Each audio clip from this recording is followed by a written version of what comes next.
ambaye umekuwa nasi ndani ya studio zetu kwenye kipindi cha afya na tiba. Mganga, labda ungelijitambulisha kwa wasikilizaji wetu ambao wanakusikiliza. Asante sana. Jina langu naitwa Dr. Valede Umba, ndilo jina langu. Ndio Dr. Valede, tunakuwa na wewe ndani ya mkoa wa Katanga. Kumeelezwa kuwa na ugonjwa wa kipindupindu. Magonjwa ya kipindupindu ni magonjwa sababisha maafa makubwa na iko na weka hatari ya wanadamu mwali moya ufupi kabisa. Maanake inafupisha maisha ya mtu, sababu ni magonjwa kwanza inabadilisha chakula, imebadilisha kwa maji. Na utawezi kuona mtu akatapika maji ya mweupe na akaanza kuhara maji ya mweupe, pale maji katoweka ikakua ikanusurika katika mwili wake ikamalizika, na maisha yake ya mtu inatoweka pale. Na labda alama gani ambazo zinawafanya watu kwanza kutambua mtu kwamba anakuwa na kipindupindu? Kuna madalili fulani inayoonesha kwamba mtu anashikwa na ile ugonjwa. Jambo la kwanza ni mtu yuko nasikia mambo ya kutapika, anasikia mano ile tunaita kama vile ni manoze. Manake moyo wake, estoma yake inapenda pa kupandisha kitu, inapenda pa kutapika. Ilikuwa mambo ya manoze, madalili kama hayo ni ile kunasababisha kwanza mtu lakini wakati mtu yuko nasikia vya kutapika, haija bado kujulikana kwamba ile ni magonjwa ya kipindupindu. Wakati anaanza kuhara na kutapika, vyote vinaenda sambamba, ile mara moja tunajua kwamba huyu mtu anatirika na magonjwa ya kipindupindu, yani ya kolera.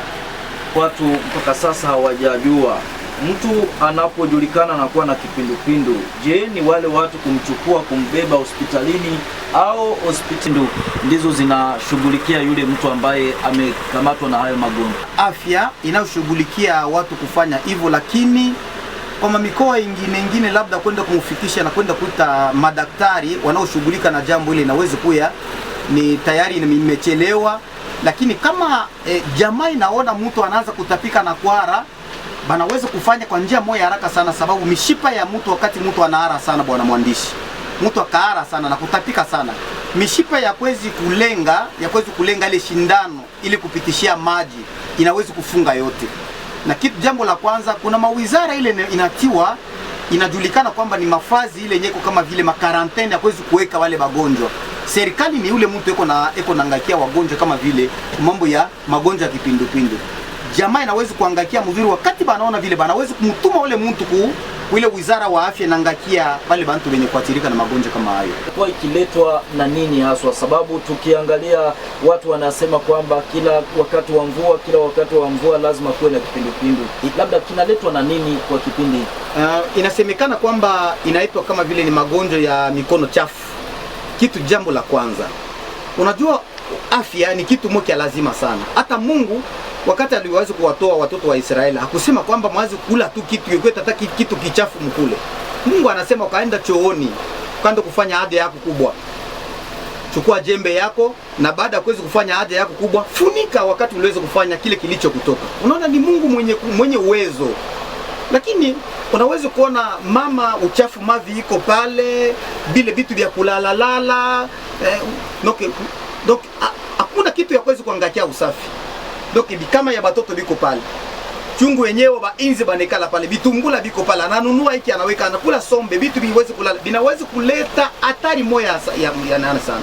Hata kula vitu ya baridi kwa mfano saa wakati wa kipindupindu, tunapaswa kujazari kula vitu sama maembe, kula vitu vya baridi sana, bile vitu vinaweza kuleta changamoto kuhusiana na magonjwa, inaweza kuambukiza haraka. Asante sana daktari, labda kwa mwangaza ambao mnaleta kuhusiana na vile ugonjwa wa kipindupindu. Anaenda hospitalini leo, anamtunza, baada ya wiki moja tena anaanguka kwa magonjwa.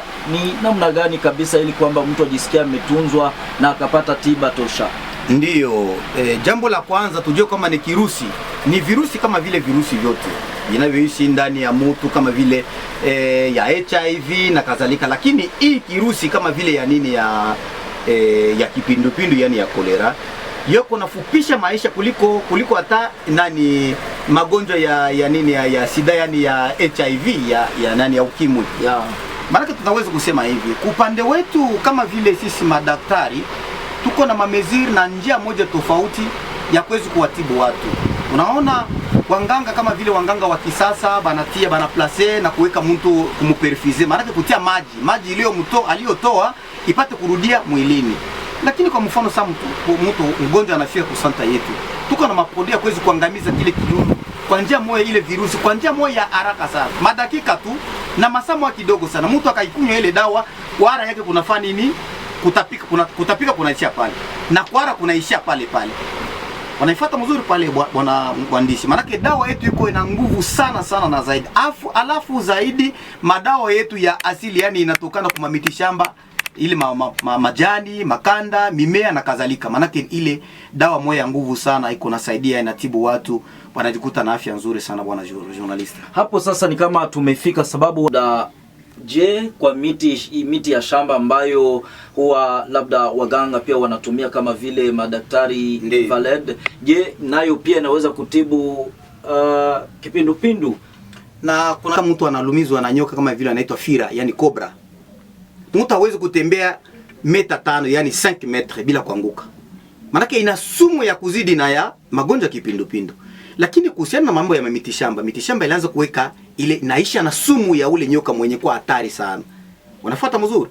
Mtu analumizwa kabisa, kutembea tu 10 metre anaanguka na anakufa. Lakini kuhusiana na miti shamba yetu tuko nayo, iko na uwezo mingi sana. Ni antidote ya nguvu sana inayoangamiza ile mabakteria.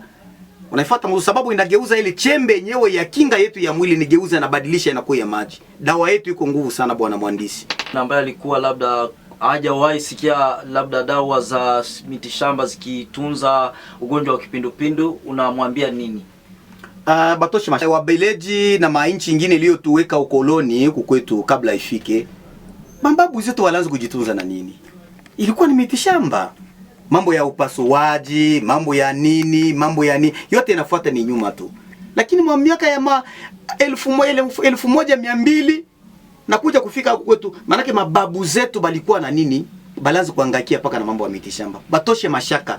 Kizungu kishitutawale zaidi kuona kusema kama ni mwisho zaidi hapana. Mitishamba tuikonsome kabisa. Ni jambo moja lazima sana bwana journalist. Na msikilizaji na mtazamaji wa Channel Africa, endapo unafungua redio yako, ni kipindi cha afya na tiba kinachokupa fursa kutambua na kujua namna ya kujikinga na magonjwa mbalimbali, pia kufikia njia mwafaka za kukutiba pamoja na kukinga na yale magonjwa. Dr. Valed, labda kwa karibia ukingo, ni namna gani watu watafikia kujitahadharisha pindu ambacho kimo sasa ndani ya mji wa Lubumbashi na mkoa wa Katanga? Tanzania, jambo la kwanza hivi tunakaribia Tanzania mwisho ya mahojiano yetu. Kabla muingie kwenye senta yetu mulikuta beseni pale ya maji kuna tiririka. Hakuna kunawa mubeseni moja, huyu ananawa, hapana, maji iko ya kutiririka. Huyu ananawa, maji inaenda mubeseni. Huyu ananawa na sabuni na maivu ikuye pale. Kutengeneza ni kwa mfano mnaona hapa hivi beseni. Unawa iko ya lazima sana wakati maji inatiririka hivi. Sabuni iko pale, unanawa maji, wakati unanawa maji inatiririka. Kuto kunawa mubeseni moya huyu ananawa, maana yake mutachiana nini? Mutachiana ma microbe. Mutachana ile saa zingine inawezekana mtu anatoka mkutapika, mtu anatoka mkuhara, mnanawia mubeseni moja, unakula chakula na wewe mwenyewe unatari. Maana nyumba yote atako watu 10, mwe wote mtaisha kaburini. Mnaona tunaweza kuwa mameziri moja mzuri sana, inaweza kutukinga, afya yetu inaweza kuwa njema. Labda tofauti na kunawa mikono kwa ngambo ya vyakula na wale wa mama ambao kufunika chakula, mama akaenda chooni, nawa kumikono, njoo unashika rijiba yako, unampatia bebe wako. Nafuata mzuri. Bakutengeneza usafi wa choo, toilet ikuye mzuri. Hauna na dawa ya chloride yake. Na hata na majivu kama una na sabuni. Unafuata mzuri. Maanake majivu ni antibiotike, inaweza kusaidia kutia kutoalete, kunawa nayo mikono. Kama una na sabuni, basi hapana watu wote wako na uwezo wa kuweza kununua sabuni. Unajua kama vile tukafanya vile, inaweza kutupatia namna kana ya kuweza kujikinga, sababu magonjwa mengine yanakuya kwa mikono uchafu. Mikono uchafu, unakula chakula tu ovyo hivi, binaweza kuleta maafa makubwa katika jamaa. Daktari Valed, tunakushukuru kwa kukubali mwaliko wa Channel Africa. Nashukuru sana bwana journalist kwa ajili ya kunitembelea. Nashukuru sana. Asante sana.